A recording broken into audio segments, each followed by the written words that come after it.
Right as I raised my glass to thank my friends at my birthday dinner, my cousin stood up, pointed at me, and shouted, "You're too weak to succeed." The entire restaurant fell silent. Forks froze midair and my heart slammed against my ribs. But instead of shrinking, I smiled calmly, turned to the crowd, and announced that I had quietly built a multi-million-dollar investment portfolio over the last 5 years. Gasps filled the room. His face went pale. And in that moment, they all realized I wasn't weak. I was unstoppable. The restaurant glowed with the warm flicker of candlelight. Golden fairy lights draped across the ceiling, casting a dreamy haze over the long wooden table, where all my closest friends and family gathered. It was supposed to be a celebration. My 30th birthday, a new chapter, a night to toast to growth lessons and quiet victories. I wore a deep emerald dress that made me feel powerful and alive. My hair pulled back to show off the necklace my grandmother had given me years before. As the waiter refilled glasses and brought out a towering chocolate cake, I felt the comforting hum of love and laughter around me. My mother dabbed her eyes, my best friend clutched my hand, and even my usually reserved uncle cracked a rare smile. Then, just as I stood to raise my glass for a toast, my cousin Alex pushed back his chair with a loud screech that made every head turn. He stood abruptly, his face flushed with drink and something uglier, bitterness. "You know," he slurred loudly, swaying slightly, "I don't know why we're all pretending she's so amazing. You're too weak to succeed. Always have been. You're a joke." Silence crashed over the table like a falling chandelier. Forks hovered midair, wine glasses paused near lips. The soft music playing in the background seemed to freeze. My heart pounded so hard I thought it might crack my ribs. For a moment, I felt that familiar urge to sink into my chair, to let the moment slide past with a nervous laugh and a downturned gaze, just like I had my whole life. But then I looked around at my mother, her eyes wide with horror, at my best friend, who looked ready to leap across the table, at Alex, smirking as though he had finally revealed some hidden truth about me. In that moment, something inside me snapped, not like a fragile thread breaking, but like a dam bursting. Open, I took a slow, steady breath and set my glass down with a deliberate calm. "Alex," I said, my voice clear and unwavering, "thank you for that reminder of who I used to be." Confusion flickered across his face, but I didn't stop. "While you were busy mocking me and betting on my failure," I continued, turning to address the entire table, "I was quietly building something real." I reached into my purse and pulled out a small leather folder, placing it on the table with a soft thud that echoed in the silence. "For the past 5 years," I said, my fingers tracing the edge of the folder, "I have been investing in companies, in real estate, in renewable energy startups. Tonight, I want to share with you all that my investments are now worth over $10 million. Gasps rippled down the table. My mother covered her mouth with shaking hands. My best friend started to cry. Alex's face drained of color, his smirk collapsing into a stunned, ugly gape. "I didn't share it before," I added, my voice softer but somehow even stronger, "because I didn't need applause. I was busy becoming the woman I knew I could be even when no one else believed it." Silence turned into stunned whispers. Some guests clapped softly, others just sat frozen, staring at me as though seeing me for the first time. I stood taller, the weight of old insecurities melting from my shoulders. "To new beginnings," I finally said, raising my glass once more. The table erupted into cheers and clinking glasses. And for the first time ever, I knew they weren't just toasting my birthday, they were toasting my power. As the last echoes of cheers faded into the flicker of candlelight, I felt an electric hum in my bones, a mixture of relief, triumph, and a surprising sense of peace. Alex sank slowly into his chair, his hands trembling slightly as he fumbled for his wine glass. Every time his eyes darted to mine, he looked away quickly, as if the truth shining from me was too blinding to bear. My mother reached for my hand across the table. Tears streamed freely down her cheeks, but her smile shone, brighter than any chandelier above us.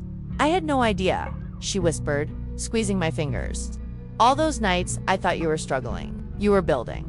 I nodded, feeling my throat tighten. "I didn't want to tell anyone until I was sure," I said softly. "I needed to prove it to myself first." She leaned forward, pressing her forehead to our clasped hands, her shoulders shaking, with silent sobs of pride and regret around us. The guests began to shift in their seats, as though waking from a long, collective sleep. A few stood up to approach me. Friends, distant cousins, even an old family friend I barely recognized. One by one, they offered hugs. quiet apologies for ever underestimating me, whispered confessions of their own hidden fears. My best friend, Nina, pushed through the crowd and threw her arms around me so tightly I could hardly breathe. "You've been carrying all of this alone," she choked out. "You're the bravest person I know." I hugged her back, burying my face in her hair, allowing myself to finally feel the weight I had carried for so long slip away. When we pulled apart, I noticed a young woman standing hesitantly nearby, clutching a small notebook to her chest. Her eyes were wide, shining with something like, Can I tell you something?" she asked timidly. "Of course," I said, nodding and motioning her closer. "I've always wanted to start my own business," she said quickly, as though afraid. The words might vanish if she hesitated. "But my family keeps telling me it's too risky, that I'm too sensitive, too weak. Tonight, seeing you, I think I want to try anyway." I felt a rush of warmth as I took her free hand. "Please promise me you will," I said, my voice steady but filled with emotion. "The world needs women like you, women who choose to rise even when no one believes they can." She nodded, her face lighting up with a fragile but unmistakable spark of courage. As the room began to buzz again, I glanced back at Alex. He sat slumped in his chair, shoulders hunched, eyes fixed on the tablecloth as if it might swallow him whole. For a moment, I felt a strange pang of sadness, not for him, but for every wasted year he had spent tearing others down instead of building himself up. I took a breath, steadying. My heart tonight wasn't about revenge. It was about reclaiming my narrative and giving permission to others to do the same. The candles flickered, casting dancing shadows on the walls. Somewhere in the corner, the staff began quietly bringing out slices of birthday cake, the sweet scent floating through the air like a promised dot. As my friends gathered around with plates and laughter, I realized something beautiful. I hadn't just celebrated my birthday tonight, I had celebrated the birth of my true self, strong, unapologetic, and finally free. The cake was passed around, each slice a small, sweet token of a night that had already become unforgettable. I watched as my friends and family took cautious bites, their eyes still wide from everything that had unfolded. Between laughter and the clink of forks against plates, I felt the room shift again like an unseen door had swung open, letting in a new kind of air. People began to gather closer around me, no longer looking at me as the quiet one, the one they assumed would always play it safe. They really saw me for perhaps the first time in my life.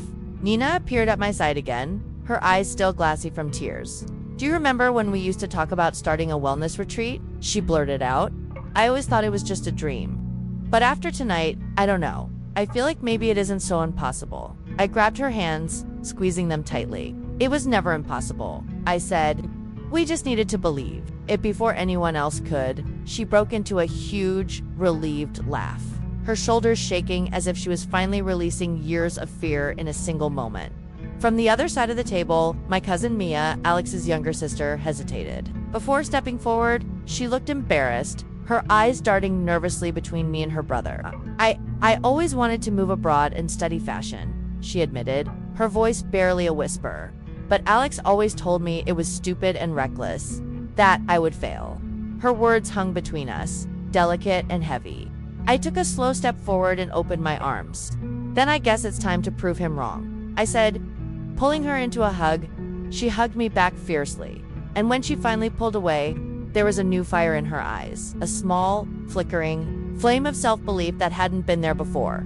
All around us, small conversations sparked. Someone at the far end of the table shared plans for a new bakery. Another guest admitted he wanted to switch careers but had never dared to say it out loud. It felt like the entire room had transformed into a garden of hidden dreams, each one sprouting and reaching toward the light for the first time. Meanwhile, Alex stayed slumped in his chair, now mostly ignored. His words had lost their power, and with it, his grip on everyone else's potential. My husband came to stand beside me, slipping his arm around my waist. "You didn't just flip the script tonight," he said quietly. "You rewrote the entire book." I tilted my head to look up at him, my chest swelling with something deeper than pride, a pure, hard-earned peace. "I think it's the book I was always meant to write," I replied softly. We watched as guests moved around us like ripples in water, each person carrying a new piece of courage they hadn't expected to find tonight. I realized then that the most powerful investments I had ever made weren't the stocks or startups that built my wealth. It was the investment in myself, in my voice, my strength, and my unwavering commitment to the woman I had become. And now, that same power was echoing outward. sparking fires in everyone brave enough to stand close to the warmth. I knew in that exact moment that this night wasn't just a victory, it was an invitation to every woman, every dreamer, every silent fighter who had been told they were too weak. It was proof that we don't have to wait for permission. We can build, we can rise, and we can rewrite our own story at any moment we choose. The candles on the table burned lower now, their wax pooling into delicate shapes, mirroring the quiet transformations happening in every corner of the room. People no longer sat glued to their seats.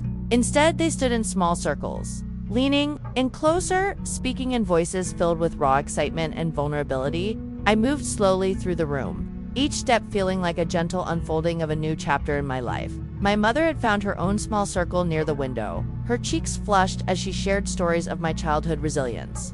For years, she had been too timid to speak above a whisper, but tonight she glowed bright and unashamed. I caught fragments of her voice as I passed by. She was always strong, she said to an aunt, her eyes shining. I think I knew she would change the world, even if I didn't know how. I felt my throat tighten with emotion, but I didn't stop to wipe the tears threatening to fall. Tonight wasn't about hiding feelings. It was about honoring them. Near the dessert table, I noticed Mia, now animatedly discussing her fashion dreams with two older guests who listened with real, open interest.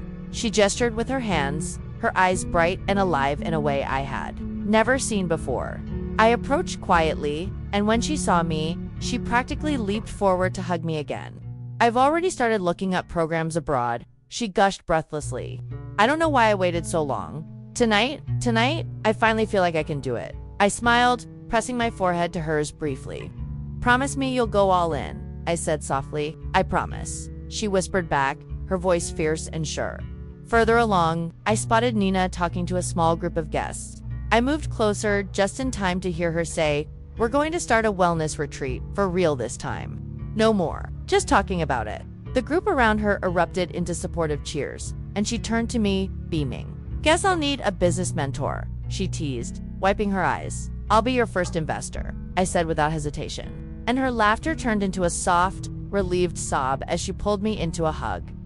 In that hug, I felt the invisible threads connecting all of us. Women, dreamers, people who had once played small. Those threads were no longer fragile. They had become strong, golden lines weaving us into a tapestry of shared courage. Somewhere in the background, I noticed Alex had finally left. The air felt lighter without his looming negativity. His departure wasn't a dramatic exit. It was just silent. Fitting, in a way.